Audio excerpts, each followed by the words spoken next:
Umaskini wetu huu utatufanya tusiingie mbinguni, na hata utajiri wetu utatufanya tusiingie mbinguni. Kwa nini uhonge? Na kwa nini uhongwe? Chagua anayestahili. Sikiliza sera zao. Na sasa hivi dakika za mwisho mwisho watu wameanza kujipendekeza. Hapana. Mauaji ambayo yameendelea kusikika mpaka sasa, haijawa haki watu wanyamaze.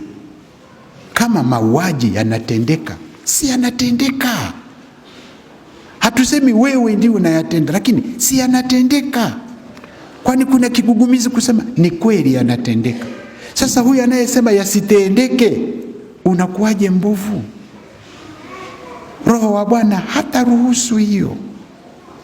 Anapenda amani iwe kwenu. Hakuna amani bila haki. Na kama amani itakuwa kwenu, haki ni msingi wake. Roho Mtakatifu anataka wafariji hawa waliopoteza waume zao, wazazi wao, wake zao, awafariji. Atawafariji namna gani kama hatuwajui?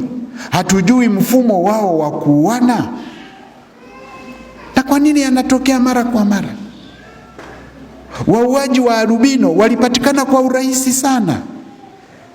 Kwa nini wauaji wa watu wengine tu hawapatikani? Na mimi nitasikitika kweli nikifa ama nikiuawa halafu nisipatikane.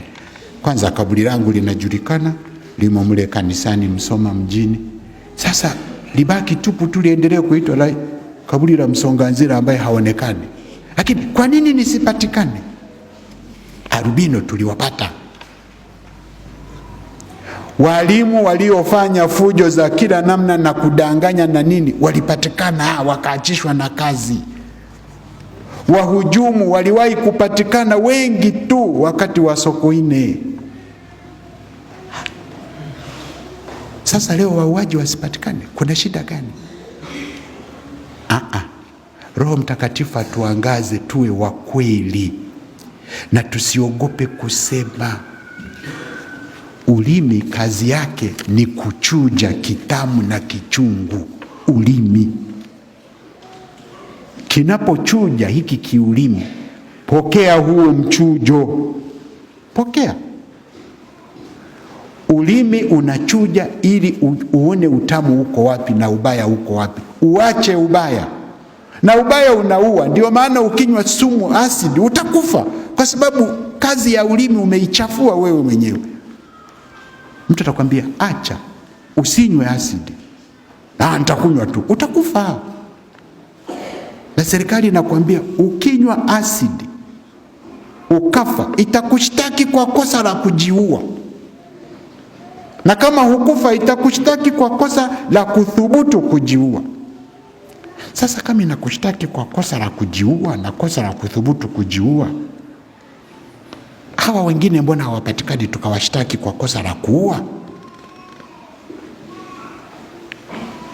Kanisa la Kipentekoste ndio nyinyi.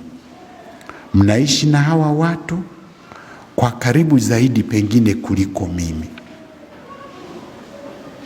Kuweni weupe kwa dhamira zenu.